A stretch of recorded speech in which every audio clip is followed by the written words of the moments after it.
The morning arrived gray and cold over Springfield, Missouri, the kind of November day that presses down on a city like a held breath. Frost had crept across car windshields overnight. The sidewalks outside the Greene County Courthouse were nearly empty at this hour, just a few pigeons picking at the base of a stone pillar, and a man in a long coat walking fast with his collar turned up against the wind. Inside, however, the building was already humming with the particular nervous energy that gathers in places where important things are decided. Courtroom 7 sat on the third floor, at the end of a long corridor lined with framed portraits of judges going back to the 1940s. Their painted eyes had a way of following you as you walked, which courthouse regulars had long since stopped noticing, and newcomers never quite got used to. The courtroom itself was not large. Perhaps 40 seats in the public gallery, dark oak paneling along the walls, tall windows that let in light but not warmth. At the front, elevated on a modest platform, sat the bench where Judge Harold Mercer would preside. His nameplate was polished. His chair was already positioned with the kind of precise alignment that suggested someone on his staff arrived early every morning just to make sure it was. By 8:45, the room had begun to fill. Attorneys arrived first, as they always did, wheeling briefcases and stacking folders and exchanging the clipped professional greetings of people who spend their lives on opposite sides of the same table. Robert Hines, representing Jake Callahan, was a compact man in his early 50s with the kind of calm that comes not from ease but from experience. He had been through enough courtrooms to know that what you feel on the inside rarely needs to show on the outside. He arranged his papers with methodical care, uncapped a pen, and did not look up when the opposing counsel, Patricia Good, entered and took her seat across the aisle. Patricia Good was polished in the way that certain attorneys are polished, not warmly, but effectively. She wore her dark hair pulled back tightly and carried herself with the kind of confidence that sometimes gets mistaken for certainty. She represented Claire Callahan, Maya's mother, and she had built a case designed to appear moderate and reasonable, to suggest that concerns were being exaggerated, that the system was working, that there was no emergency here requiring a dramatic intervention. She set her own files down with a quiet efficiency and exchanged a brief, neutral glance with Robert Hines. Neither of them smiled. In the public gallery, Jake Callahan sat 2 rows back from the bar. He was 34 years old but looked older this morning, the kind of older that comes from weeks of not sleeping properly, of lying awake running through scenarios, of watching the clock at 3 in the morning and wondering what was happening in a house across town where his daughter was. He wore his best shirt, a navy blue button-down he usually saved for job interviews, and he had shined his shoes the night before with a careful attention to detail that had nothing to do with vanity. He wanted to look like a man who had his life together. He wanted the judge to see someone steady, capable, safe. Whether he felt those things himself was a separate question entirely. Susan Park arrived at 8:50 and took her seat beside a small, yellow-dressed figure in the front row who was already clutching a stuffed white rabbit with both hands.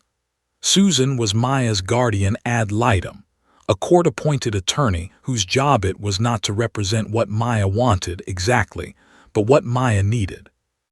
It was a distinction that kept Susan up at night sometimes, particularly in cases like this one, where what a child wanted and what a child needed seemed to be tangled up in ways that no legal framework quite had language for. She had been assigned to Maya's case 4 months ago and had spent those months reading reports, interviewing teachers, reviewing social worker notes, and sitting across from a 3-year-old who looked at her with enormous brown eyes and said almost nothing. Maya herself this morning was very still. That was the thing about Maya that everyone who encountered her remarked upon, not with admiration, the way you might remark on a well-behaved child, but with a quiet unease that was hard to name. Stillness in a 3-year-old is not natural. Children that age vibrate. They fidget, they chatter, they notice everything and comment on half of it.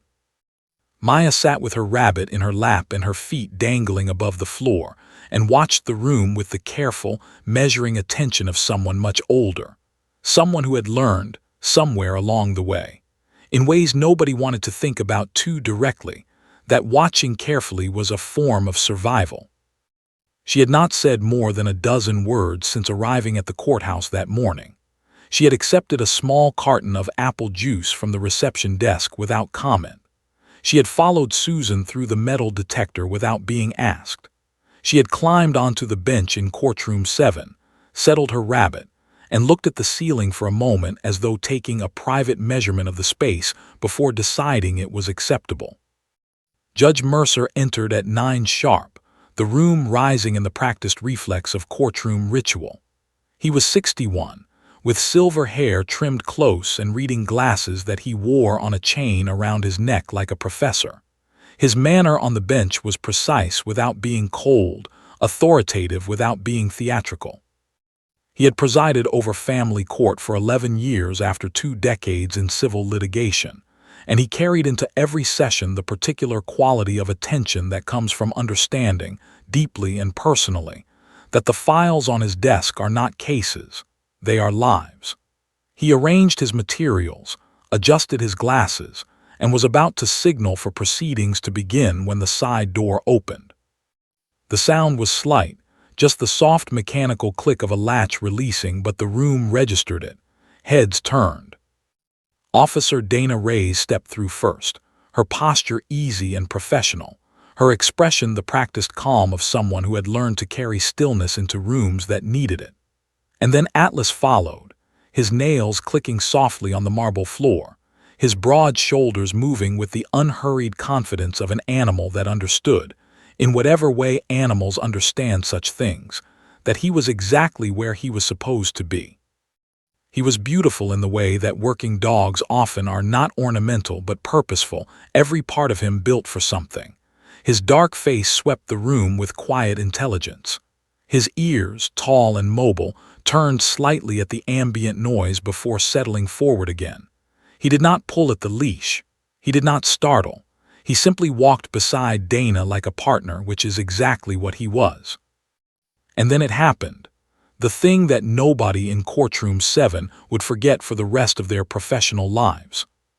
Maya Callahan, who had not moved in 40 minutes, who had sat with the practiced stillness of a child who had learned that stillness is armor, turned her head. Her enormous brown eyes found Atlas across the length of the room, and something in her face changed, not dramatically, not with the gasping delight of a child seeing a puppy in a park, but with something quieter and far more profound. Her lips parted slightly. Her grip on the rabbit loosened, just a fraction. She looked at that dog, the way you look at something you have been waiting for without knowing you were waiting. The room was still moving around her, papers shuffling, a chair scraping, someone whispering to someone else. But Maya had gone somewhere else entirely, somewhere that existed only between herself and the animal crossing the floor toward the corner of the room. Nobody spoke. Nobody in that moment quite knew what they were witnessing. But they all knew, instinctively, uncomfortably, with the particular certainty that arrives before understanding, that something was about to happen. They were right. There is a particular kind of quiet that settles over a home where something is wrong. It is not the quiet of peace or rest. It is the quiet of held breath, of doors closed too carefully, of voices dropped too quickly, of a child who has learned, without anyone ever sitting her down and explaining it, that the safest thing she can do is take up as little space as possible. That was the quiet of the house on Ridgeway Lane. And it was the world that had shaped Maya Callahan, long before she ever set foot inside a courtroom. Ridgeway Lane sat on the eastern edge of Springfield, in a neighborhood that was neither poor nor prosperous, but existed in that particular in-between space where houses are close enough together that neighbors can hear things through walls, and far enough apart that they can pretend they didn't. The Callahan house was a single-story ranch-style home with beige siding and a small front porch where, in better years, Jake had kept a potted plant that Claire had eventually stopped watering. The yard was tidy enough from the street. The curtains were usually drawn.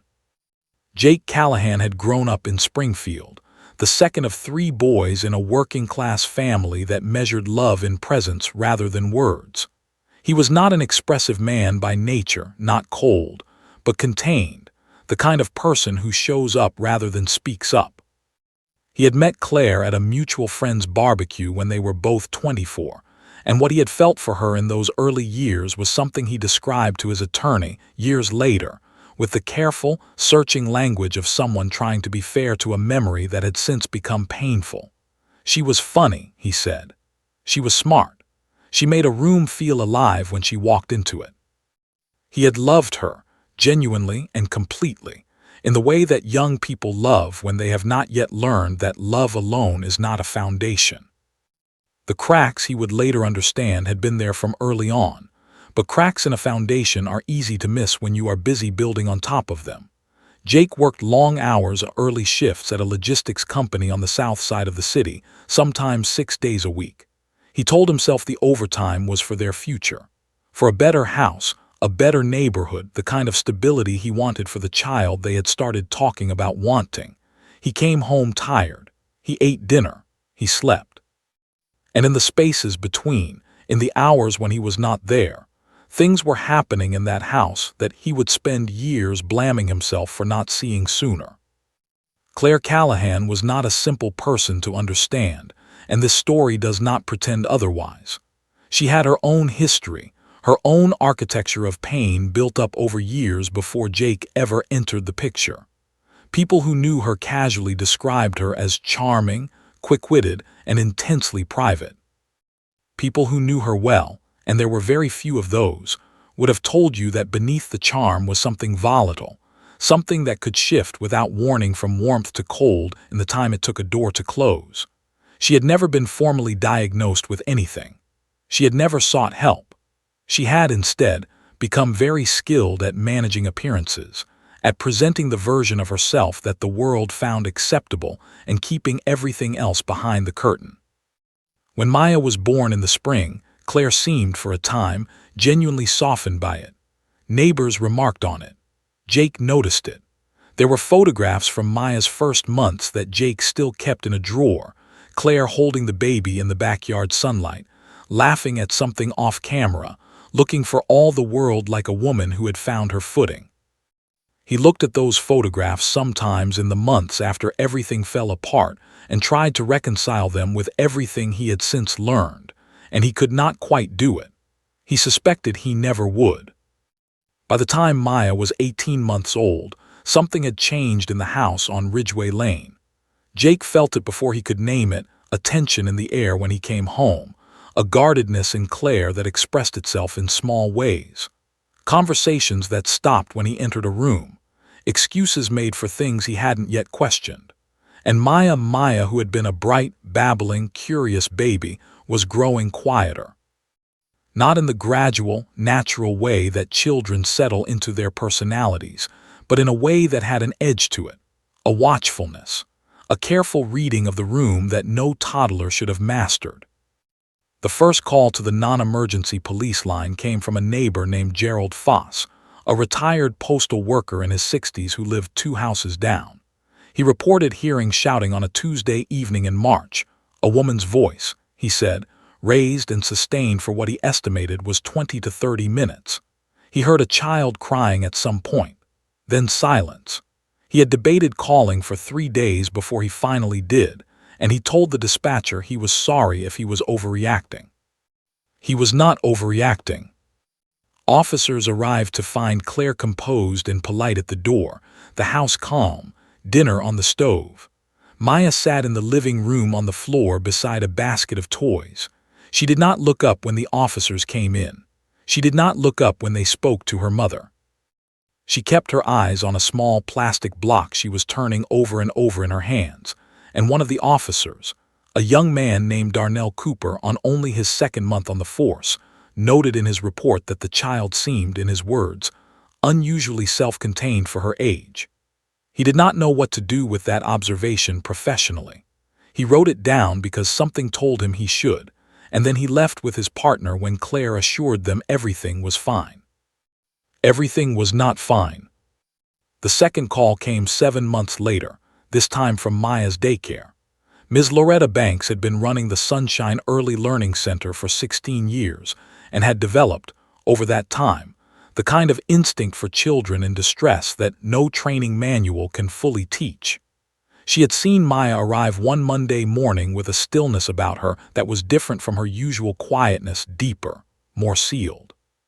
When Loretta knelt beside her during free play and asked gently how her weekend had been, Maya had looked at her for a long moment with those serious brown eyes and then looked away without answering. That afternoon, during nap time, Loretta called the child welfare hotline. A social worker named Patricia DeVers was assigned to the case.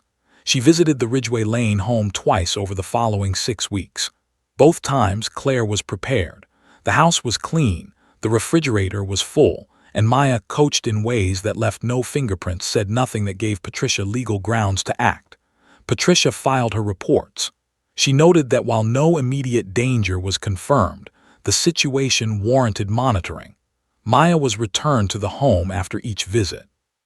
Patricia DeVers would later sit in a supervisor's office and cry, not because she had done anything wrong by the standards of her profession, but because she had felt something in that house and had not been able to prove it. Jake filed for divorce in September, 2 weeks after finding something on a day he had come home unexpectedly early, something he would not describe in detail to anyone except his attorney, and which his attorney noted in a sealed portion of the court file. He did not take Maya with him that day because he had been advised by his lawyer that removing a child from a home without a court order could damage his custody case. He packed a bag, drove to his brother's apartment across town, and spent the next 3 months fighting through the legal system to get his daughter back while Maya remained, by court order, in the home on Ridgeway Lane. Those 3 months were the longest of Jake Callahan's life. He called Maya every evening at 6 o'clock, the time the custody arrangement allowed. Most nights, Claire handed Maya the phone and stood nearby, and Maya would hold the receiver and say very little. Sometimes she said, "Hi, Daddy." Sometimes she said, "I'm okay." Once on a Thursday night in October, she said nothing at all for almost 2 minutes, just held the phone and breathed. And Jake sat on his brother's couch and talked to her softly, telling her about his day, describing the sandwich he'd had for lunch, narrating the ordinary world to his daughter across a phone line because he did not know what else to do and he could not bear to hang up. He did not know, then, what she was living through in the silence between his words. He would learn, in a courtroom beside a dog on a cold November morning. He would learn everything. There are dogs that people love, and then there are dogs that people need. Atlas was the second kind, though it had taken the better part of 7 years, 2 careers, and one woman's stubborn refusal to give up on an idea for the world to figure that out about him. He was born in a specialized breeding facility in central Germany in the early spring, the largest pup in a litter of 8, broad across the chest even as a newborn, with oversized paws that the kennel staff joked he would spend the next year growing into. He was a German shepherd in the truest working sense of the term, descended from a line of dogs that had served police departments and military units across Europe for 3 generations. His temperament assessments at 8 weeks were exceptional across every category: drive, focus, nerve stability, environmental adaptability. The trainer who evaluated him wrote in her notes that he had the kind of natural authority that you either have or you don't, and that no amount of training can manufacture from scratch. She circled his identification number twice and flagged him for export to the United States. He arrived at a police K-9 training facility in San Antonio, Texas, at 12 weeks old, already alert and watchful in the way that certain dogs are from the very beginning, as though they arrived in the world with a job already in mind and are simply waiting for someone to tell them what it is. His obedience foundation was built over the first several months with the patient, structured methodology of professional working dog development. He learned commands in both English and German, a practice common in police K-9 work because dual language commands are harder for untrained civilians to accidentally trigger. He learned to track scent across pavement, grass, and water. He learned to indicate the presence of narcotics with a passive alert, sitting calmly beside the source rather than pawing or barking, a distinction that matters enormously in legal settings where the dog's behavior becomes part of the evidentiary record. By the time Atlas completed his training at 14 months, he had earned scores that placed him in the top 5% of his cohort. The facility's lead trainer, a former military dog handler named Marcus Webb, had evaluated hundreds of working dogs in his career. He walked Atlas through his final assessment on a warm Tuesday morning in April and afterward stood in the parking lot with a cup of coffee and told his colleague, with the understated directness of someone who does not traffic in exaggeration, that Atlas was the best dog he had trained in 11 years. His colleague asked what made him say so. Marcus thought about it for a moment and said it wasn't any single skill. It was the way Atlas read people. The way he seemed to understand not just commands but context, not just what he was being asked to do, but why, and what it meant to the person asking. He was matched with Officer Dana Reyes of the Springfield Police Department in May of that year, and from their first training session together, something clicked into place between them with the quiet certainty of a key finding its lock. Dana was 32 at the time, 8 years into her law enforcement career, with a reputation in her department for being exceptionally calm under pressure and exceptionally stubborn when she believed in something. She had requested a K-9 assignment 3 times before it was approved. When she finally walked into that training facility and was introduced to Atlas, she later told a colleague it was one of those rare moments in life where you meet something, a person, a place, an animal, and immediately understand that you have arrived somewhere you were always supposed to be. Their first year together was intense in the way that all genuine partnerships are intense in the beginning, learning each other's rhythms, building the vocabulary of gesture and instinct that exists between a handler and a working dog. Dana learned that Atlas signaled mild uncertainty by dropping his left ear a fraction of a second before his right. She learned that he worked better after a 10-minute quiet period before a deployment. She learned that he was genuinely, almost comically, indifferent to food rewards, but would do virtually anything for the opportunity to chase and retrieve a particular worn rubber Kong toy that she kept in her patrol bag. Atlas, for his part, learned Dana's breathing patterns well enough that he could detect a shift in her stress level before she was consciously aware of it herself, a fact that his behavior demonstrated repeatedly in the field, and that Dana found both remarkable and, occasionally, mildly unsettling. They worked the streets of Springfield together for 5 years. Their record was, by any professional measure, outstanding. Atlas had been instrumental in 17 narcotics cases, 4 missing person situations, and 2 incidents that the department's official commendation letters described in careful legal language, but that Dana, in private, referred to simply as the nights that could have gone very differently. He had been decorated twice. His photograph hung in a small frame in the break room of the precinct, beside a handwritten card from a family whose missing 12-year-old he had helped locate in a drainage ditch outside the city limits on a freezing January night, alive and frightened, but unharmed. But time, as it always does, eventually made its presence known. It was not a dramatic decline. Atlas did not falter on the job or fail an assessment. It was subtler than that, the kind of change that only someone paying very close attention would notice. Dana noticed. She was paying very close attention, as she always had been. During longer patrols, Atlas's gait shifted almost imperceptibly. He favored his left side on cold mornings. He was slower to rise from rest than he had been at 4 years old. The department veterinarian confirmed what Dana had already suspected: early hip dysplasia, common in large working breeds of his age, manageable with medication and modified activity, but incompatible, eventually, with the physical demands of active patrol work. Dana requested a meeting with her captain the same week she received the veterinary report. She arrived with a folder of printed research papers, a 2-page proposal she had written herself, and the expression of a woman who had already decided how the meeting was going to end.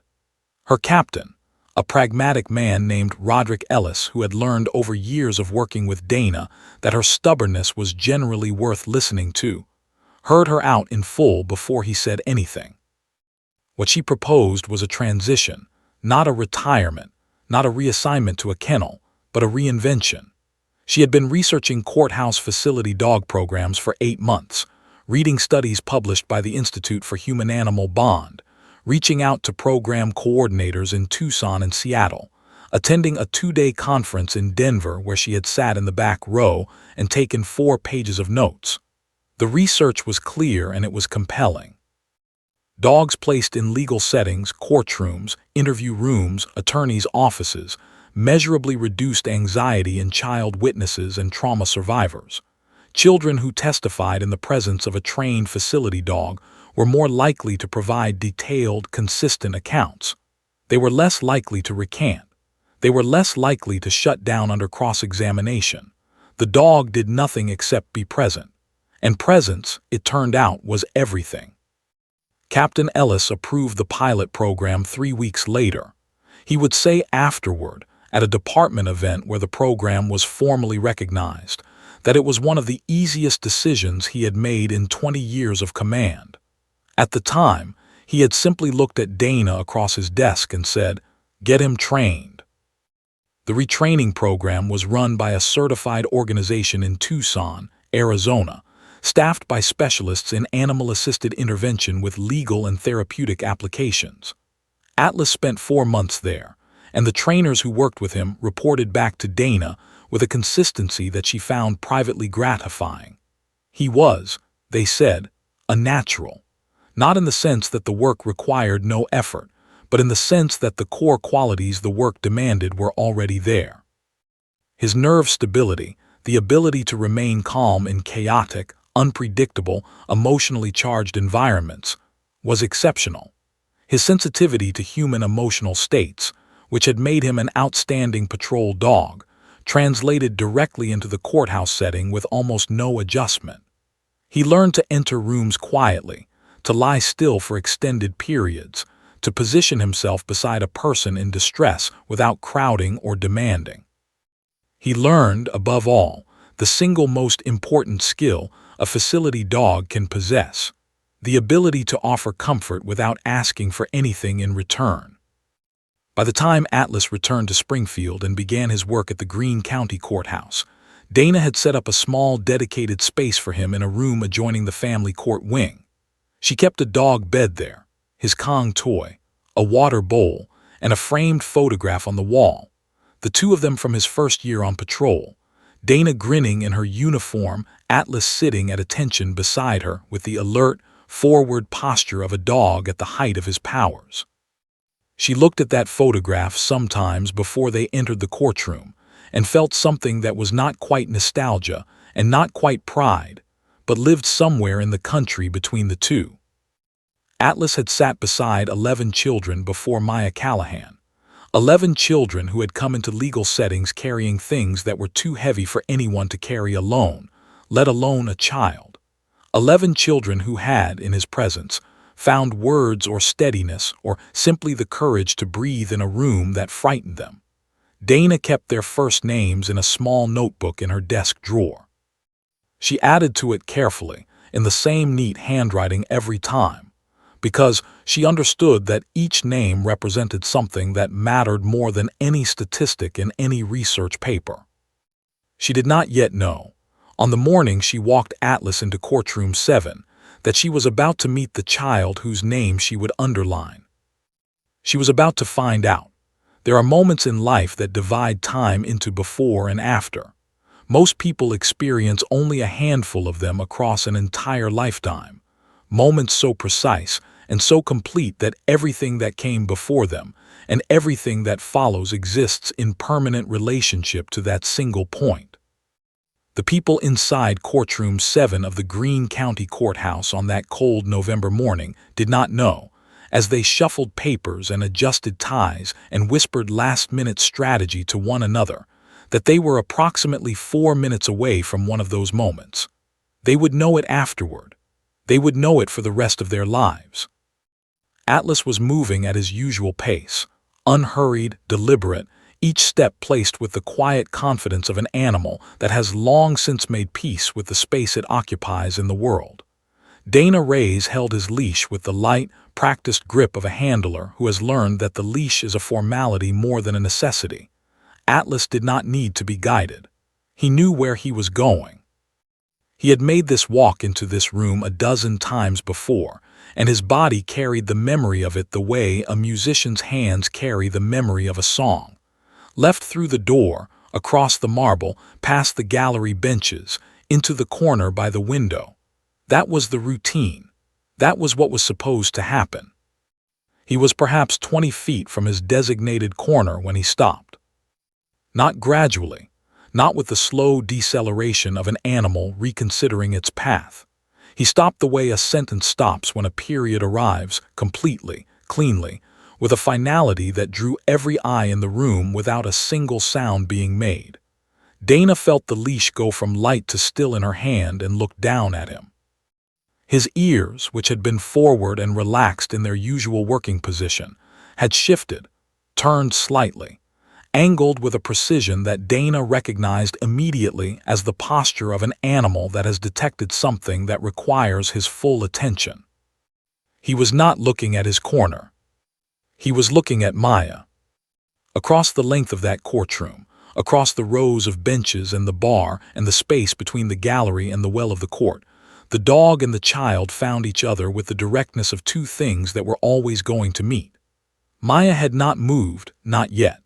She sat exactly as she had been sitting for the past 40 minutes, feet dangling, rabbit in her lap, the careful stillness that had become her armor and her habit. But something in her face had changed in the moment Atlas stopped, something so small that most of the adults in the room would not have caught it if they had not already been watching her. Her jaw, which she had been holding with a slight tension that was almost imperceptible, released. Her shoulders, which had been drawn almost imperceptibly inward, dropped a fraction of an inch. She exhaled, not loudly, not dramatically, but in the way that a person exhales when they have been holding their breath for so long they have forgotten they were doing it. And then she moved. It happened in the span of 3 seconds, maybe 4. Maya Callahan slid forward off the edge of the bench, not jumping, not scrambling but sliding, the way a decision that has already been made finally becomes an action. Her feet hit the marble floor. Susan Park's hand shot out instinctively, reaching for her shoulder, the automatic protective reflex of an adult responsible for a child in a formal setting. But Maya was already past the reach of it, already standing, already turning toward the center of the room with a directness and a certainty that was startling in its completeness. She raised her arm. That small arm, that small, certain, unambiguous arm, extended outward from her body with her index finger pointing directly, unmistakably, at Atlas. Not in the vague, exploratory way that toddlers point at things that interest them. With intention. With the kind of pointing that means I see you and you see me, and I need everyone else in this room to understand that something real is happening here. The room was already quieter than it had been. Now it went completely silent. And into that silence Maya spoke. 2 words, delivered not in a whisper, not in the tentative, uncertain register of a child unsure of her audience, but clearly enough that the court reporter, who was professionally trained to capture every syllable produced in that room, heard them without having to lean forward. Clearly enough that Judge Harold Mercer, seated at his elevated bench at the front of the courtroom, heard them without straining. Clearly enough that Jake Callahan, sitting 2 rows back in the public gallery with his hands folded and his jaw tight, heard them and felt something move through his chest that he would later be unable to describe in any language he had available to him. He knows. The silence that followed those 2 words was of a different quality entirely from the silence that had preceded them. It was not the silence of a room waiting for something to happen. It was the silence of a room that had just had something happen to it and had not yet figured out what to do next. It pressed against the walls and the high ceiling and the dark oak paneling and the portraits of long-dead judges, and it was, for the 7 or 8 seconds that it lasted, absolute. Robert Hines had been reaching for his coffee cup. His hand stopped in midair and stayed there. He looked at the child. He looked at the dog. He set his hand down slowly on the table without the cup in it and did not move again.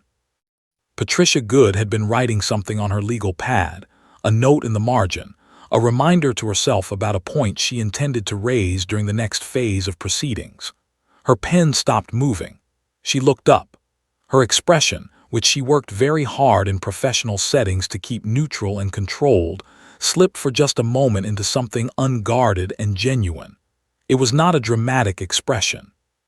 It was simply the face of a person who has heard something they were not prepared for and has not yet had time to rebuild the walls around it. The court reporter's fingers hovered above her keys. The bailiff near the back wall stopped shifting his weight from foot to foot. The junior attorney at Robert Hines' table pressed her lips together.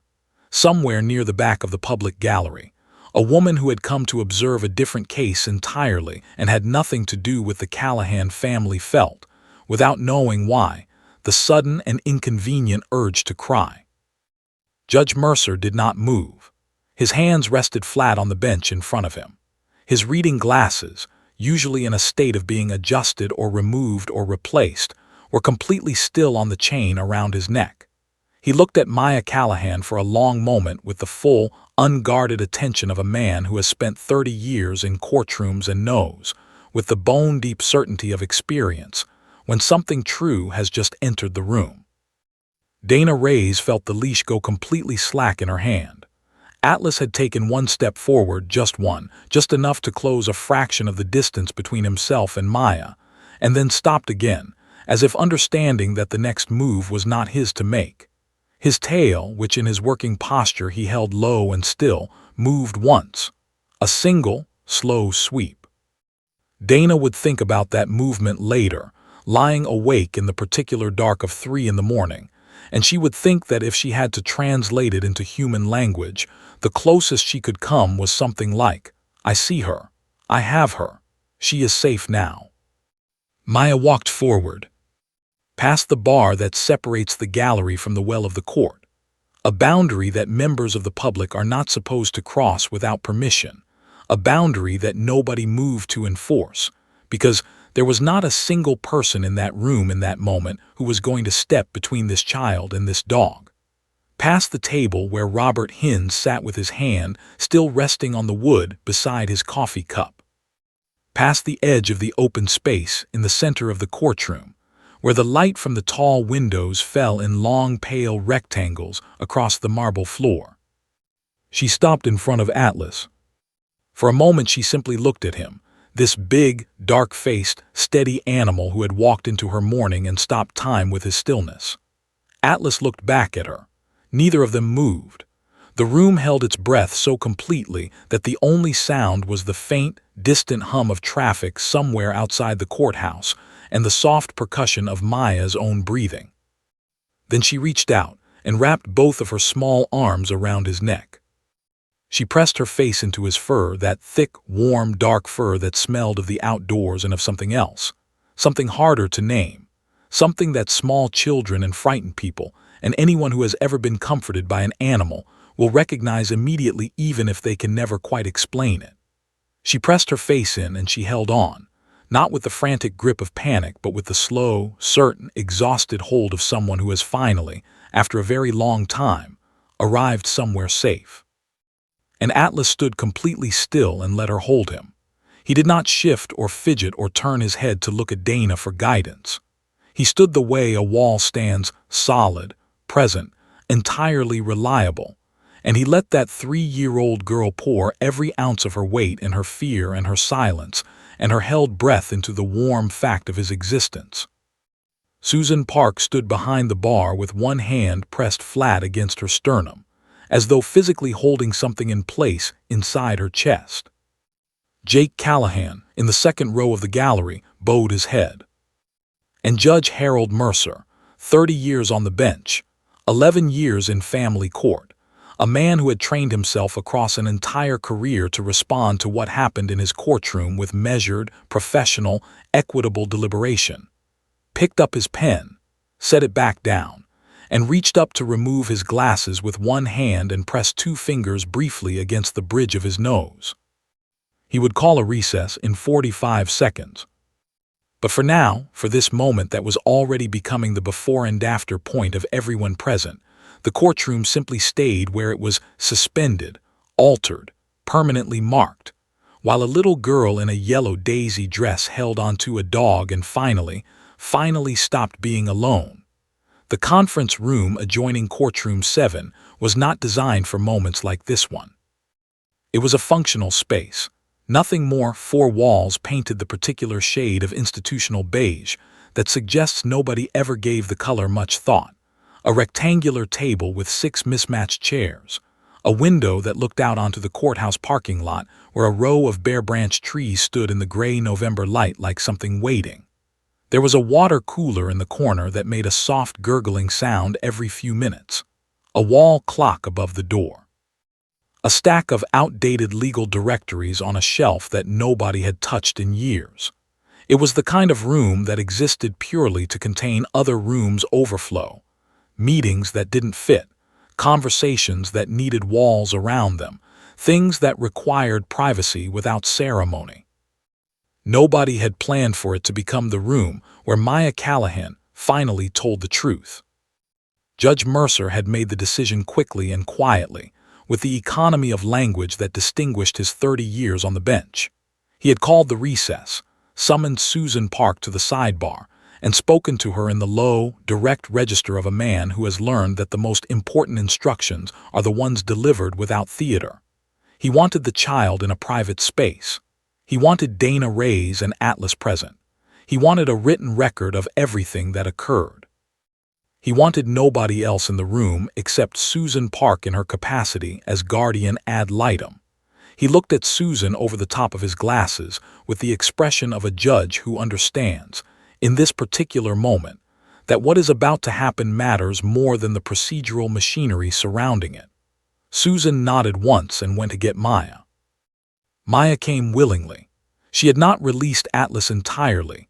Her left hand had found the fur along his shoulder and remained there, a quiet anchor, as they moved from the courtroom through the side corridor and into the conference room. Dana guided Atlas gently, matching her pace to the child's, which was slow and deliberate, as though Maya was navigating the hallway with a care that suggested she was not entirely sure the floor would hold her. When they reached the conference room, Dana opened the door and Atlas walked in first, the way he always did in new spaces, sweeping it with his calm, intelligent attention, before settling on a spot near the window where the pale winter light fell across the floor in a long rectangle. He circled once, lay down, and looked at Maya with the patient, undemanding attention that was his greatest professional gift. Maya sat down beside him on the floor, not in one of the chairs. On the floor, cross-legged, the way children sit when they are most themselves, when the furniture of the adult world has stopped being relevant.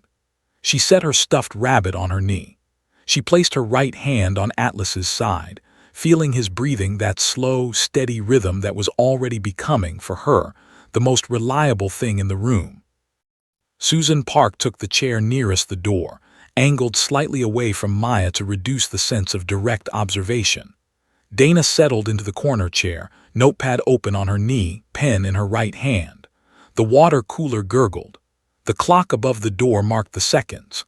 Outside the window, a single crow landed on the hood of a parked car, looked around with brief, businesslike attention, and flew away. Nobody spoke first. This was intentional. Dana had learned across months of this work that the single most important thing you can do in a room with a traumatized child is resist the human instinct to fill silence. Silence frightens adults. It frightens them because it feels like absence, like failure, like a conversation going wrong. But for children who have been living in environments where silence is survival, where words have been dangerous and questions have had wrong answers, silence can be the first indication that this particular room might be different. that this particular silence is not a trap. Dana held her pen and did not write anything, and did not say anything, and waited with the practiced stillness of someone who has made peace with the fact that the most useful thing she can do right now is simply be present and let the dog do what the dog does. Atlas did what Atlas does. He breathed. He stayed warm and solid and completely, unwaveringly there. At one point, perhaps 3 minutes into the silence, he shifted his head slightly and rested his chin on Maya's knee, not with any dramatic intention, not as a trained behavior triggered by a command, but with the natural, unscripted ease of an animal following its instincts toward a person who needed the weight of him. Maya looked down at his face. She studied it for a moment, those dark, calm eyes, that broad forehead, the way his ears softened slightly when he was fully at rest. Something in her own face changed, not dramatically, incrementally. The way ice changes at the very beginning of a thaw when the shift is happening at a molecular level and the surface has not yet caught up. She spoke first about the curtains. It was such a small thing, such a sideways, unexpected entry point into whatever it was she was carrying, that Susan Park almost missed the significance of it. Maya said, in a voice that was quiet but not whispered, that the curtains in her bedroom were yellow, that she liked yellow. That yellow was a good color because it was the color of the sun, and the sun was outside, and outside was where things were okay. She paused. Atlas breathed. The water cooler gurgled. Maya's hand moved slowly back and forth along his side, a small, rhythmic motion that seemed to be as much for her own regulation as for his comfort. Then she said that sometimes at night the curtains didn't help. Dana wrote that down. 2 words. Didn't help. She wrote them in her neat, careful handwriting and did not look up and did not react and did not ask a follow-up question, because follow-up questions at this stage are doors that swing the wrong way. They redirect the child's attention outward, toward the questioner, when what you need is for the attention to stay inward, following the thread that only the child can see. Maya followed the thread. She talked about sounds, specific sounds, the particular creak of a floorboard outside her bedroom door that she had learned to listen for at night, the way she could tell from the sound of footsteps in the hallway whether it was a night when she should stay very still in her bed and pretend to be asleep. She talked about pretending to be asleep with the matter-of-fact precision of a child describing a skill she had mastered, something she was even faintly proud of, and the clinical normalcy with which she described it, as though the ability to perform unconsciousness for self-protection was simply a thing that children learned, like tying shoes or counting to 10. Hit Dana, raised somewhere deep and specific in her chest, and stayed there. She talked about her rabbit, about how she held it in a particular way when she was in her bed on those nights, pressed against her chest with both arms, the rabbit's worn ear against her cheek, and how she would count the flowers on the yellow curtain to give herself something to do while she waited for the sounds to stop. She knew there were 14 flowers. She had counted them many times. Sometimes she got to 14 and started over. Sometimes she had to start over many times. Atlas pressed his nose gently against her knee. Maya looked at him. She took a breath that was slightly unsteady at the top, the kind of breath that is managing something, and then she continued. The sentences were coming more steadily now, not quickly, not in a flood, but with a gathering consistency, like a path becoming clearer as you walk it. She described a specific night. A Tuesday, she said, though she did not know the date. She knew it was Tuesday because her daycare had art on Tuesdays, and she had made a painting of a tree and brought it home, and her painting was on the kitchen table. She described what had happened that night with the specific, unadorned, sensory precision that forensic child interview specialists spend their careers learning to listen for, the details that cannot be coached, that do not appear in accounts that have been manufactured or suggested, that exist only in the memories of children who were actually there. Dana's pen moved steadily across the page. Her handwriting remained neat. Her face remained calm. Inside, she was doing the thing that years of this work had taught her to do, filing the emotion somewhere safe and accessible for later, somewhere she could go back to when she was not in a room with a child who needed her to be steady. She would go back to it that evening in her kitchen, while Atlas slept on his bed in the corner and the TV played something she wasn't watching. She would sit at her kitchen table and feel what she was feeling now, and it would be a lot. But right now, in this room, she was steady. Susan Park, near the door, had her own notebook open. She was not writing as much as Dana. Her role was observation rather than documentation. But her pen moved occasionally, marking things, flagging moments. At one point she wrote a single word in the margin of her page and underlined it 3 times and then sat very still for a moment before she continued. Maya talked for 37 minutes. Not continuously, there were pauses, some of them long, some of them very long, during which the only sounds were the water cooler and the clock and the soft, steady breathing of a large dog who did not move from her side. During the longest pause, which lasted almost 4 minutes, Maya said nothing and did nothing except rest her forehead against the top of Atlas's head. He did not move. He did not lift his head.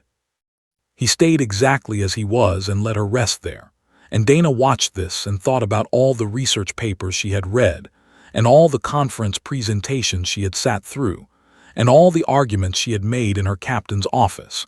And she thought that none of them, not a single page or slide or carefully constructed sentence, had captured anything as true as what she was watching right now.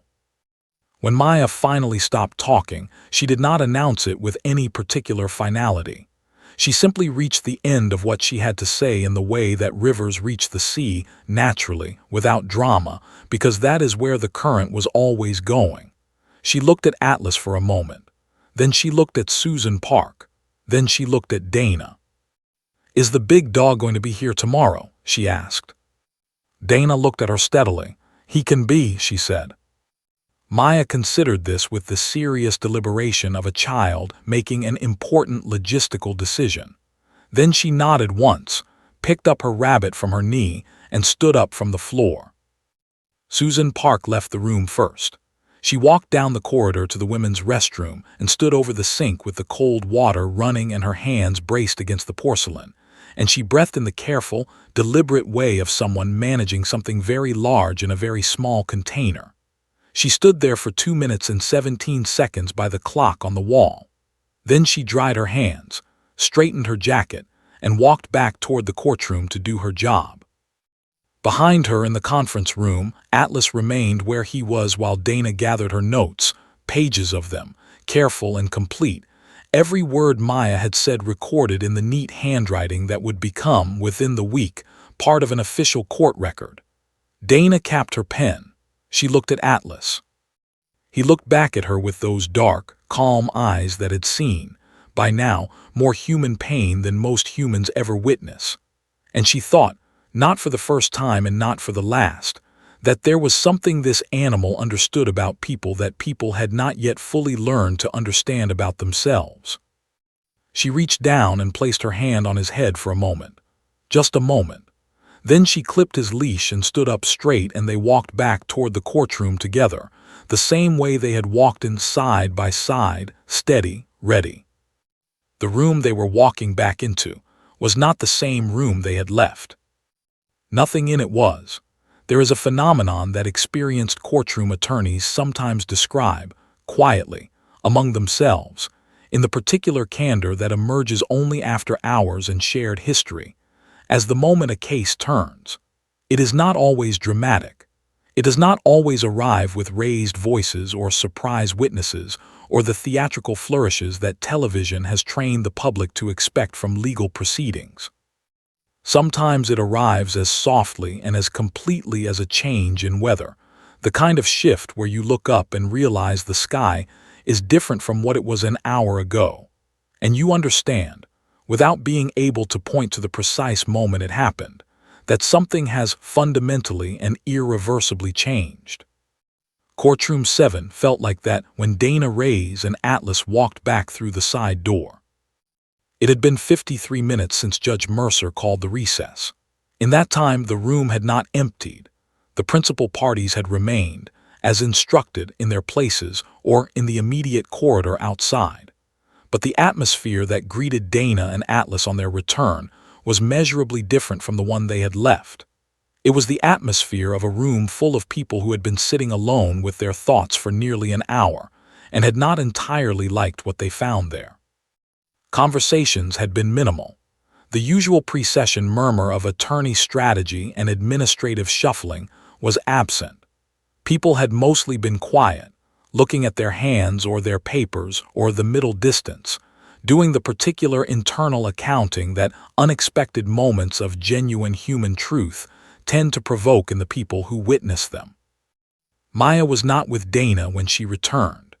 Susan Park had taken her to a small family waiting area down the hall, a room with softer chairs, and a box of children's books, and a window that looked into a courtyard where a fountain stood dry and still in the November cold.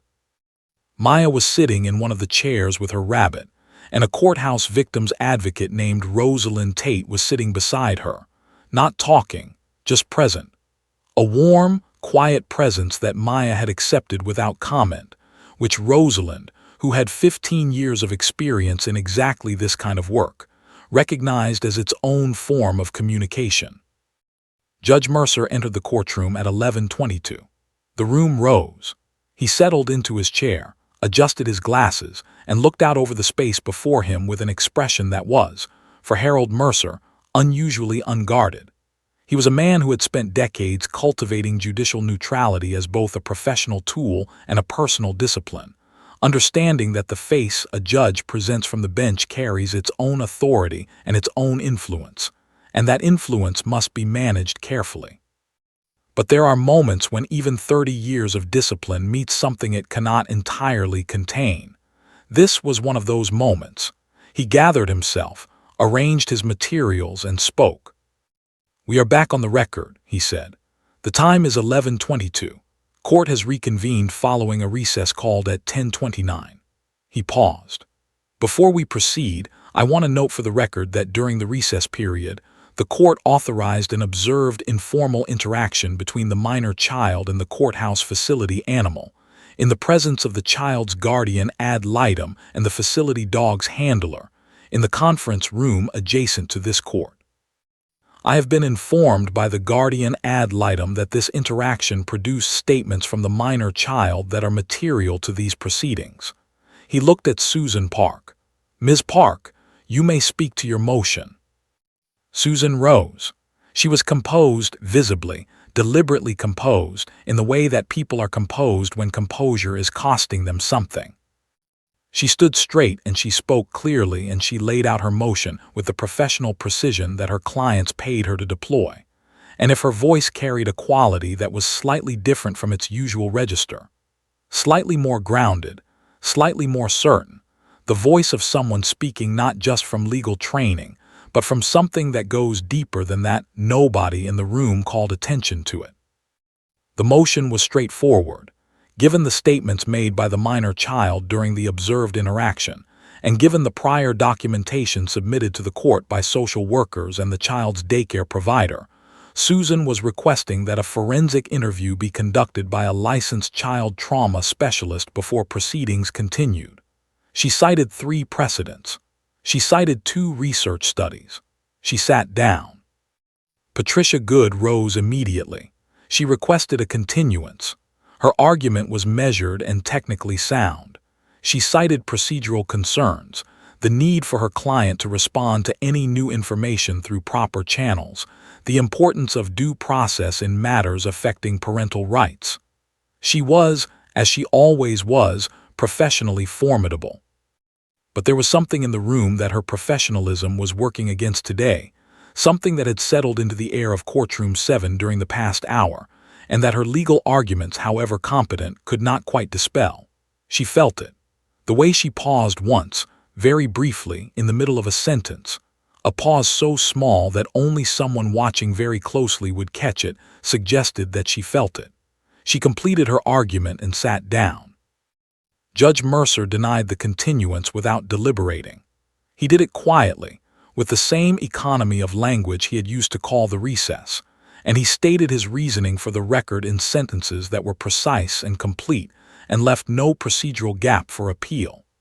He noted the court's obligation, in matters involving the welfare of a minor child, to prioritize that welfare above the convenience of scheduling. He noted that the child's spontaneous disclosure, he used the word spontaneous twice, with a deliberateness that everyone in the room registered, represented credible and significant new information that the court was not in a position to defer. He granted Susan's motion. The forensic interview would be arranged within the week. Then he looked out over the courtroom and did something that the attorneys present would discuss afterward, in the careful, private way that legal professionals discuss the moments that stay with them. He paused. Not the pause of a man searching for his next point, but the pause of a man allowing something to simply exist in the room for a moment before the procedural machinery moved forward again. It lasted perhaps 4 seconds. Then he said, "We will recess until 2 o'clock," and rose. The room rose with him. And then, in the minute that followed, in the organized dispersal of attorneys gathering folders and bailiffs repositioning, and the general administrative exhale of a courtroom clearing, the ripple that Maya's 2 words had sent through Courtroom 7 began to show itself in the small, human, unscripted ways that no legal record would capture. The bailiff near the back wall, a man named Curtis Webb, 51 years old, 22 years in the courthouse, a man whose professional demeanor had been described by colleagues as reliably impenetrable, turned to face the window behind him. He stood there for a moment with his back to the room. When he turned back around, he was looking at his shoes, and there was a quality about the set of his jaw that suggested he was doing something effortful and private. He resumed his post. He did not speak about it that day or that week. Months later, at a department holiday dinner, he would mention it briefly to a colleague. Just mention it in passing, the way you mention the things that mark you, and his colleague who had been in the room that morning would nod once, and that would be enough. The junior attorney at Robert Hind's table, a 28-year-old named Carla Metz, 18 months out of law school, still in the phase of her career where she was learning what the job actually was as opposed to what law school had told her it would be, excused herself and walked quickly to the corridor. She stood in the hallway outside Courtroom 7 for approximately 2 minutes. She was not crying, exactly. She was doing something adjacent to crying that she would not have been able to name precisely. When she came back in, she sat down and opened her laptop and stared at the screen and did not type anything for a while. Robert Hins himself sat at his table after the room began to clear and did not immediately begin gathering his materials. He sat with both hands flat on the table and looked at the space in front of him, the space where, an hour ago, a 3-year-old girl had walked past everything and everyone and wrapped her arms around a dog and said 2 words that had rearranged the air. He was not a sentimental man. He was a family attorney who had spent 23 years in proceedings precisely like this one, and he had learned early in his career that sentimentality was a luxury that the work could not afford.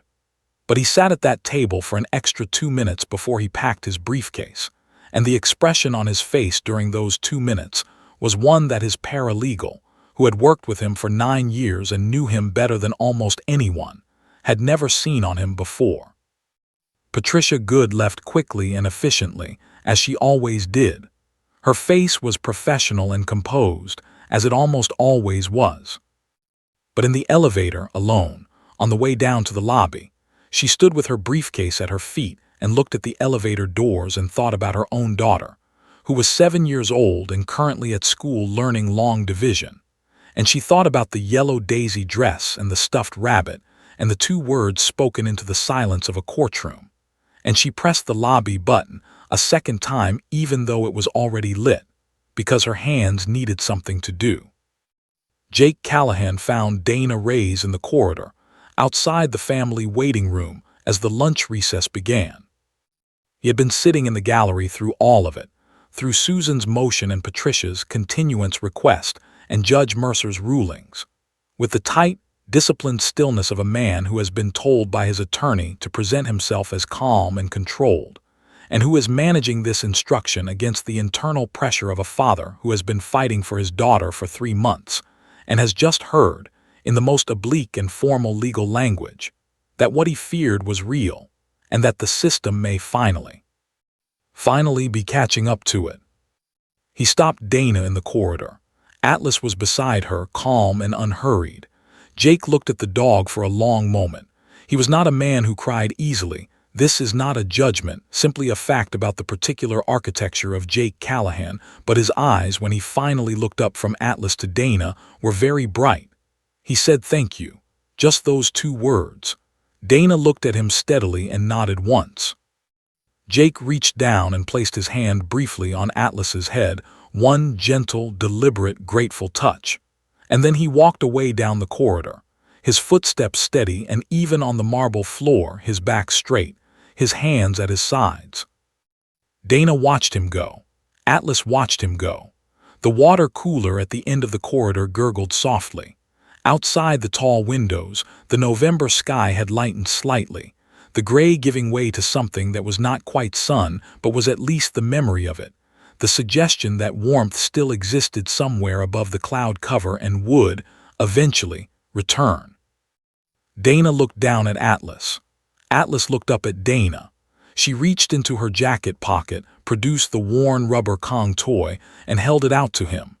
He took it with the gentle, precise care he always did, not grabbing, not lunging, but accepting, the way a professional accepts recognition for work well done. They stood together in the corridor for a moment. Then they walked back toward the family waiting area, where a little girl in a yellow daisy dress was sitting with a stuffed rabbit and a courthouse advocate, waiting to find out what came next.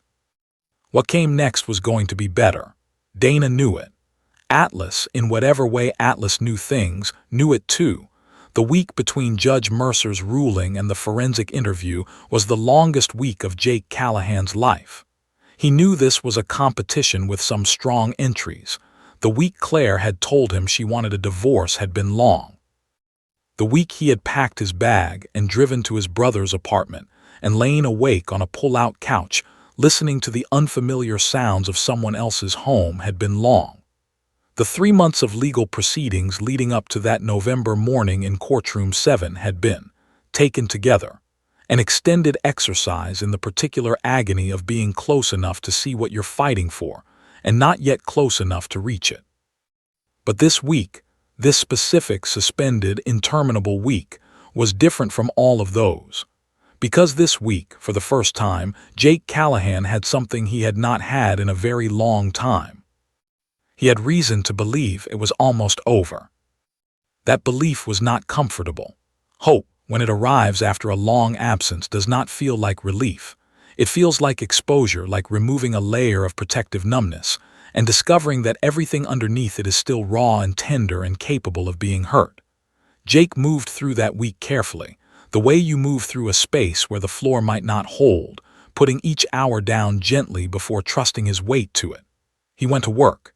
He came home to his brother's apartment. He called Maya at 6 o'clock every evening, and something in those calls was already different. Not dramatically, not in any way he could have pointed to in a legal document, but in the small, atmospheric way that things are different when a pressure somewhere has begun to release. Maya spoke a little more. Not much, but a little. On Wednesday evening she told him that she had seen a dog that day that was very big and very good. Jake had to set the phone down on his knee for a moment and look at the ceiling before he could answer her. The forensic interview facility was a 20-minute drive from the courthouse, in a low, modern building set back from the road, with a parking lot full of ordinary cars and a front entrance that had been designed with particular intentionality to look nothing like a government building. There were warm colors and plants in the lobby. The receptionist greeted Maya by name when they arrived, which someone had arranged in advance, understanding that small children carry the weight of unfamiliar environments in their bodies, and that anything that can reduce that weight before the work begins is worth arranging. Maya walked in holding Susan Park's hand on one side and her rabbit on the other, and she stopped in the lobby and looked around with the careful, measuring attention that was her habit. And then she looked at Susan and said, with a directness that made the receptionist look up from her desk, "Is the big dog here?" Atlas was there. Dana had brought him the previous afternoon to walk the space, a practice she had developed for cases involving children who had formed a bond with him, allowing him to familiarize himself with the new environment so that when the child arrived, Atlas was already at home in it, already settled, already the most comfortable thing in the room. When Maya came through the door of the interview room and saw him lying near the beanbag chairs in the corner, something in her body changed in the same way it had changed in Courtroom 7, that small, visible release of a tension she had been carrying so long she had stopped noticing it. She went to him immediately. She sat down beside him. She put her hand on his side. The room, which had been carefully and professionally arranged for exactly this moment, settled into the particular quality of readiness that precedes important things. Dr. Carol Sims had been conducting forensic interviews with child trauma survivors for 19 years. She was a small woman in her early 50s with short gray hair and reading glasses she kept on a beaded chain, and a manner that occupied the precise, difficult space between professional and warm, close enough to warmth that children felt safe, calibrated enough that the interviews she conducted would withstand the scrutiny of legal proceedings. She had testified as an expert witness in 43 cases. She had trained forensic interviewers in 6 states. She understood, with the deep, practitioner's understanding that no textbook can fully convey, that what she was doing in this room today was not simply gathering information. She was creating conditions. She was building, minute by patient minute, a space in which a child who had learned that truth was dangerous could experience, perhaps for the first time, the radical possibility that it was safe. She began, as she always did, with rapport. Not the performance of rapport, not the exaggerated friendliness that children see through immediately because children, whatever else has happened to them, are exquisitely sensitive to authenticity, but genuine, grounded, unhurried connection. She talked to Maya about the rabbit. She asked its name, and Maya told her it was called Bun, which was not a name so much as a description, and Dr. Sims received this information with the gravity it deserved. She asked about the yellow dress. She asked about Maya's favorite color, and Maya said yellow, and then amended it to yellow and also the color of Atlas, which she described as dark like nighttime but good.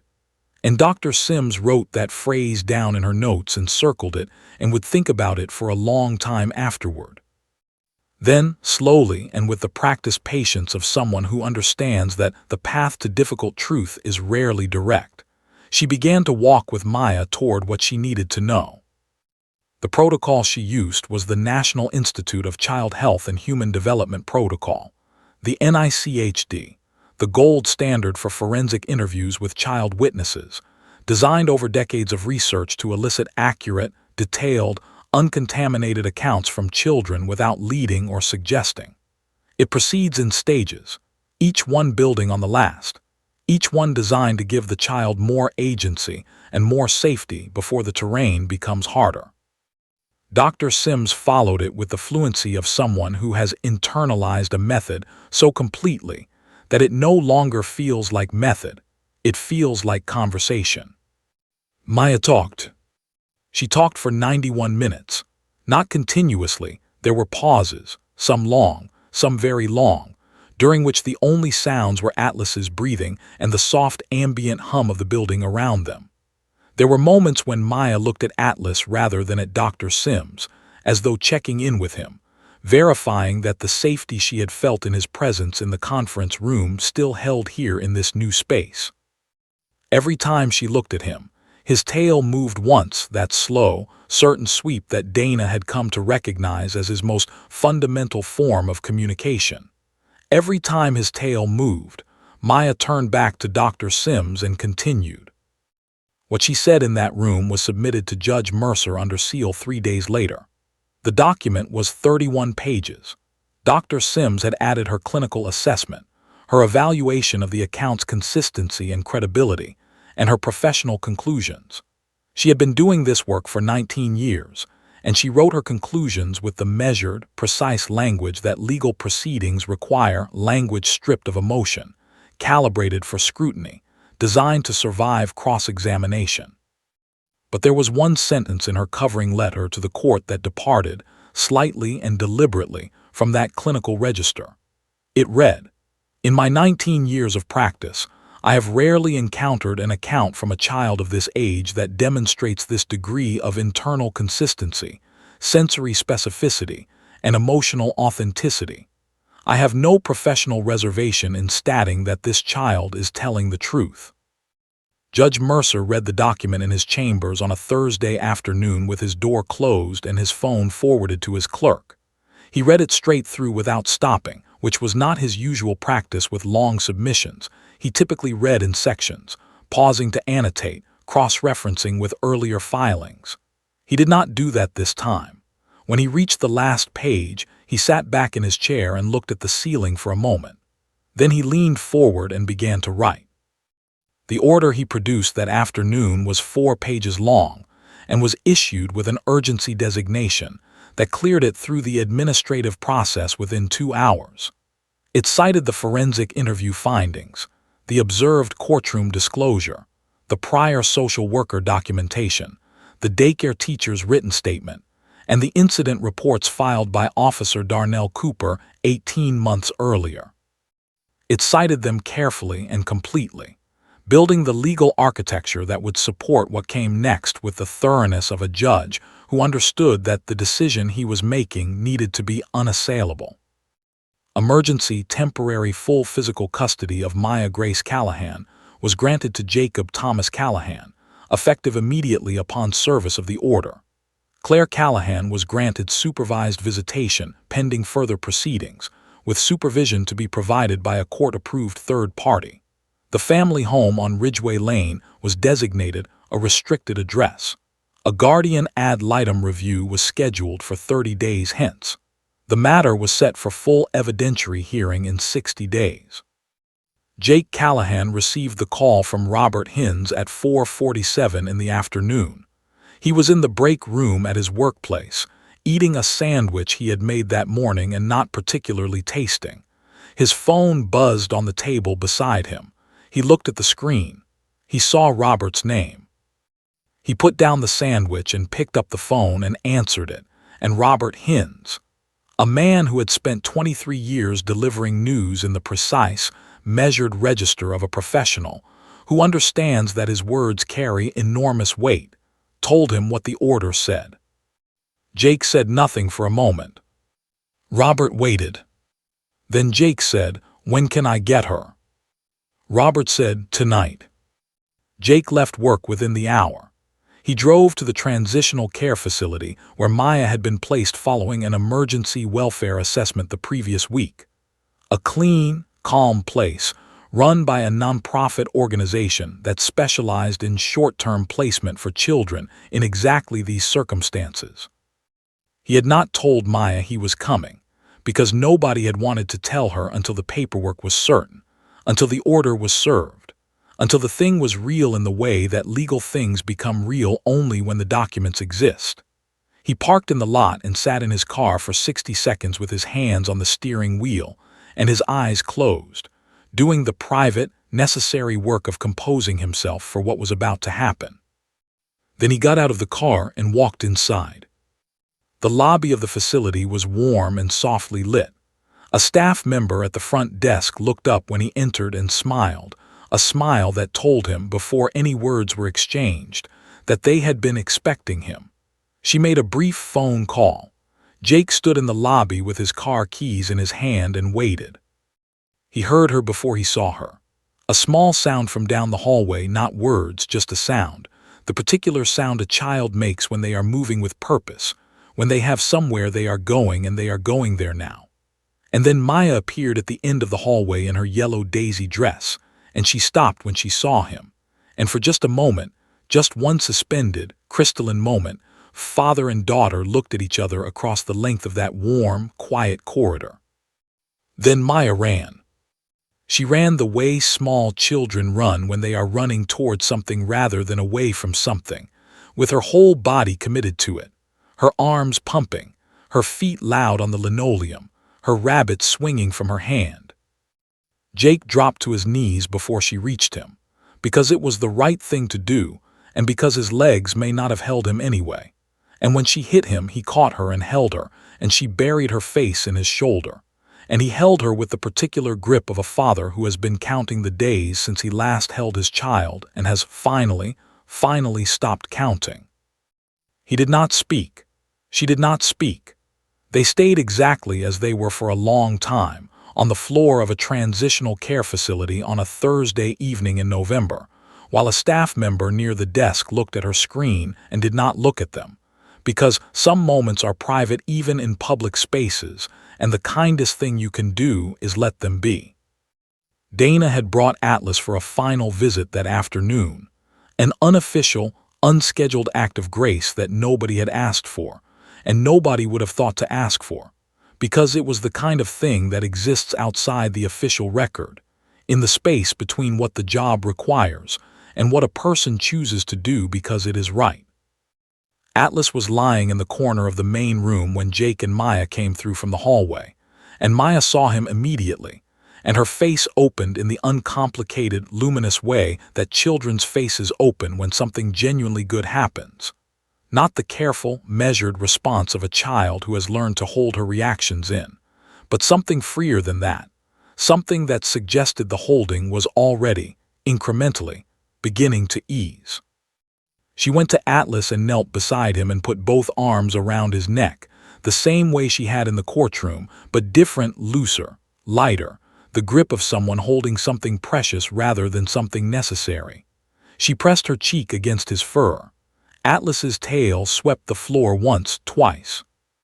Then Jake crouched beside his daughter and placed one hand on Atlas's broad, dark head, and the three of them stayed there together for a moment in the warm light of that ordinary room, while outside the windows the November evening came down over Springfield and the stars, invisible behind the cloud cover, burned steadily above it all the way they always do, whether you can see them or not.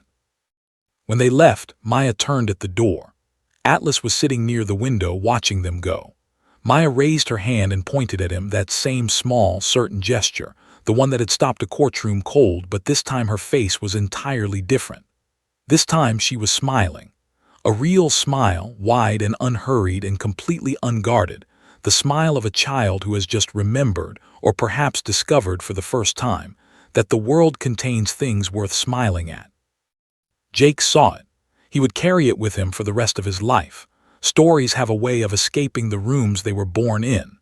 They move the way water moves, finding cracks in walls, slipping under doors, traveling through the invisible networks of human connection until they arrive, sometimes weeks or months later, in places nobody planned for them to reach.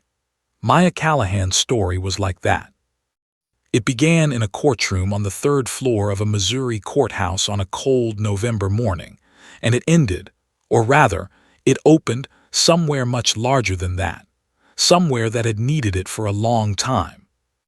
Petra Walsh had been covering the family court beat for the Springfield News Leader for 6 years. She was 34 years old, methodical by nature, careful by training, and possessed of the particular quality of attention that distinguishes a good journalist from a merely competent one.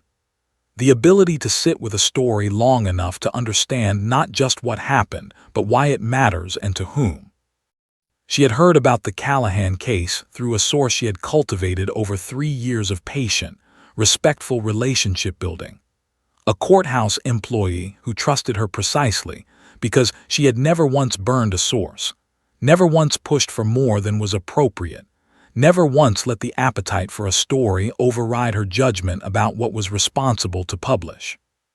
The source told her, in careful, general terms, that something had happened in a family court, proceeding involving a young child and a courthouse dog, that the source believed the public should know about. Petra spent 2 weeks reporting before she wrote a single word of her article. She reviewed public court records. She interviewed Dana Reyes, who spoke on the record with the measured, thoughtful candor of someone who understood that this story was larger than any individual's privacy concerns, and who had obtained appropriate permissions before speaking. She interviewed Dr. Carol Sims, who spoke in general terms about the forensic interview process and the role of facility dogs in child disclosure, carefully staying within the boundaries of what confidentiality permitted. She interviewed Susan Park, who had reviewed the relevant portions of the court record that were accessible to the public, and spoke about her experience as Maya's guardian ad litem with a precision and a restraint that Petra recognized immediately as the voice of someone who cared very much about getting it right. She interviewed Jake Callahan, who agreed to speak only after considerable thought and only on the condition that Maya's full name not be used, a condition Petra agreed to without hesitation because the story did not need Maya's full name. The story needed her truth. Those are different things. She wrote the article over 3 days. She revised it 4 times. She had her editor read it twice, and her newspaper's legal counsel read it once. She cut everything that was not essential and kept everything that was, and what remained when she was finished was 4,000 words that did something rare in the modern media landscape. They told a true story about a real child in a real courtroom without exploitation, without sensationalism, and without sacrificing a single degree of the story's genuine, devastating, important power. The article published on a Tuesday morning in late November, 6 days after Maya had walked out of the transitional care facility in her father's arms. By noon, it had been shared 40,000 times. By evening, it had been picked up by the Associated Press wire service and republished in 14 newspapers across the country. By the following morning, it had appeared on the websites of 3 major national news organizations and had been shared, according to the news leader's analytics team, more than 2 million times across social media platforms. Petra Walsh's phone began ringing at 7 in the morning and did not meaningfully stop for 11 days. The response was not simply emotional, though it was certainly that. The comment sections and social media threads that accumulated beneath the article, a space not typically known for its humanity or its nuance, were, with striking consistency, full of people writing about their own children, about custody battles they had been through, about systems that had failed them, about animals that had helped them in ways they had never quite found the language for before. People wrote about courthouse dogs they had never heard of. People asked, in increasing numbers, why they had never heard of them. People began, in the organic and ungovernable way that public conversations begin when they are ready to begin, to demand answers to a question that advocates had been asking for years in rooms that were too small and to audiences that were too limited. Why, in a country that prides itself on its justice system, did fewer than half of all states have formal, funded courthouse facility dog programs? The organizations that had been working on this question for years, quietly, persistently, with the particular patience of advocates who have learned to play a long game, felt the ground shift beneath them in ways they had not anticipated and were not entirely prepared for. The Alliance of Therapy Dogs, the Courthouse Dogs Foundation, the American Humane Organization, and a dozen smaller regional advocacy groups reported identical experiences in the days following the publication of Petra's article. Their phones were ringing, their inboxes were full, and the people calling and writing were not the usual constituency of fellow advocates and sympathetic academics. They were judges. They were family court attorneys. They were state legislators. They were county commissioners. They were parents.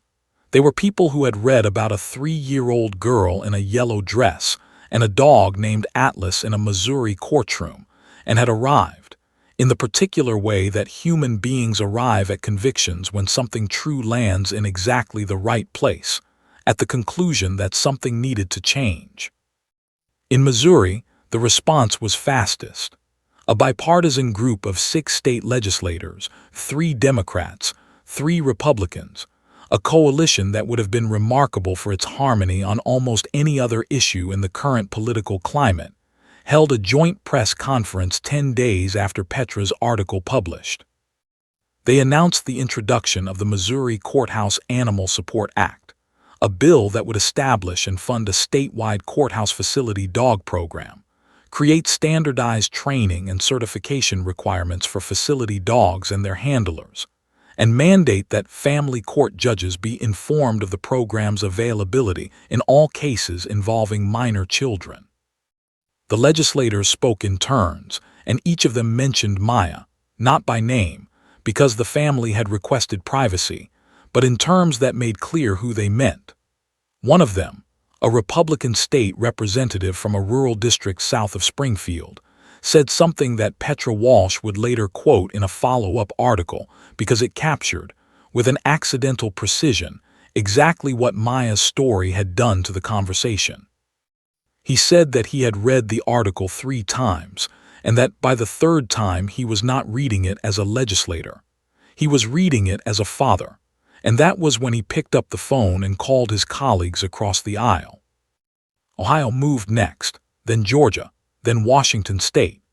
In each case, the legislative momentum followed a similar pattern.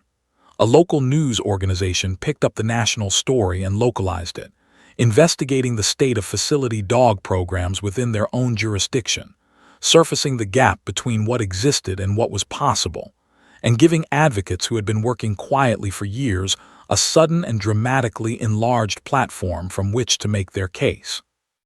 The Courthouse Dogs Foundation, a nonprofit that had been placing trained facility dogs in legal settings since 2003 and had spent 2 decades doing important work in relative obscurity, saw its donation page crash twice in the week following the article due to traffic volume.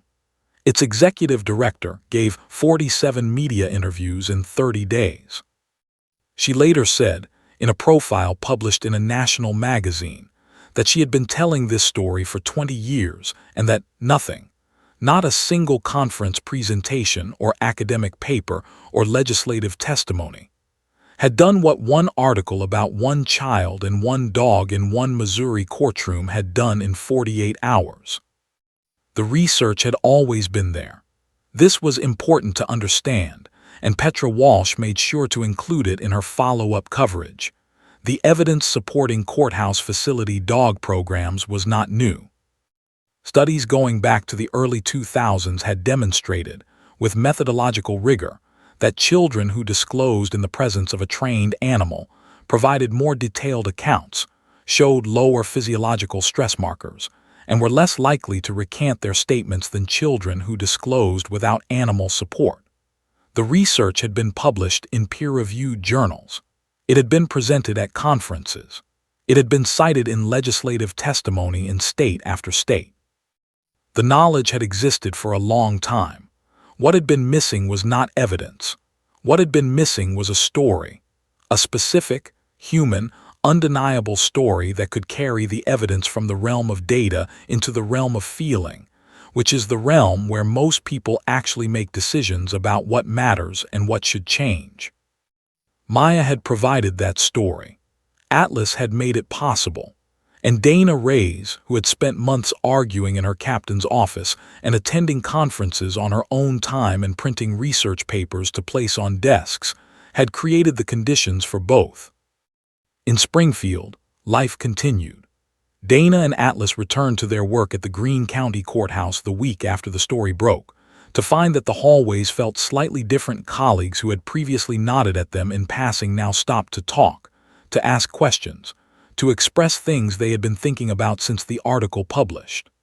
The court administrator scheduled a staff information session about the facility dog program, the first such session since the program's inception.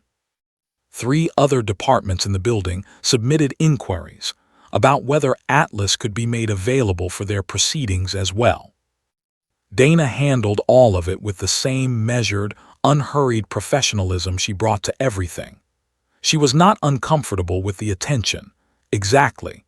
She understood its value, understood that visibility for the program translated directly into resources and expansion, and ultimately into more children being helped. But what she carried with her always, underneath the interviews and the information sessions and the phone calls from journalists, was something much simpler and much more important than any of it. She carried the notebook in her desk drawer. 12 names, written carefully in her neatest handwriting, the last one underlined. She had added a 13th name since Maya's case. A 7-year-old boy named Elijah, from a town 40 minutes outside Springfield, who had come into the courthouse for a dependency hearing and had spent 40 minutes sitting on the floor with Atlas before finding the words he needed. Dana had written his name on a Thursday morning in December, in the quiet of the room adjoining the family court wing, with Atlas asleep on his bed in the corner and the winter light coming through the window, and she had held the pen over the page for a moment after she finished writing, feeling the weight of it, the small, enormous weight of a child's name on a page, and everything it meant that it was there. Atlas was 8 years old now. His muzzle had begun to show the first threads of gray that come to dark-faced dogs in their middle years, not prominently, not yet, but enough that Dana noticed when she looked at him in the particular quality of morning light. His hips were managed well with medication and modified exercise, and his working capacity remained strong. But Dana thought about the future sometimes, in the private way that handlers think about things they are not yet ready to address directly. She had already begun making quiet inquiries about a successor dog, not because Atlas was done, not remotely, but because she understood that the program was now larger than any single animal, and that its continuity mattered more than her own feelings about the eventual, inevitable transition. For now, though, Atlas continued. He walked into courtrooms and conference rooms and interview facilities, and he lay down beside the people who needed him, and he stayed steady, warm, present, asking nothing and giving everything. He did not know about the legislation being debated in 5 state capitals because of a case he had been part of. He did not know about the 2 million shares or the congressional staffers who had begun quietly researching a potential federal bill, or the documentary filmmaker who had reached out to Dana about a project she was developing. He knew the things that mattered to him: the worn rubber Kong toy in Dana's jacket pocket, the smell of the conference room where Maya had told her truth, the particular quality of a child's grip when they are holding on because they need to rather than because they want to. He knew that the work was good. He knew that it mattered. That was enough. It had always been enough. And somewhere in a quieter house than she had ever lived in, a little girl named Maya was learning what it felt like to sleep through the night, to count something other than flowers on curtains, to speak in a voice that did not need to be small. She was learning, in the slow and non-linear and deeply human way that healing actually works, that the world outside the window was not something to be watched for danger, but something to be moved through with the expectation, fragile at first, then sturdier with each passing day, that it was going to be all right. She still thought about Atlas. Her father had told her that Atlas was still at the courthouse, still working, still helping other children the way he had helped her. Maya had thought about this for a long moment with the serious deliberation she brought to important things, and then she had nodded once. "Good," she said. And in 2 letters and 1 small syllable, she said everything that needed to be said about a dog who had walked into a courtroom on a cold November morning and changed the life of a child who had not yet found her voice, by being, simply and completely and without reservation, the first safe thing in a very long time that she could point to and say, "He knows." He knew. And now finally so did the world.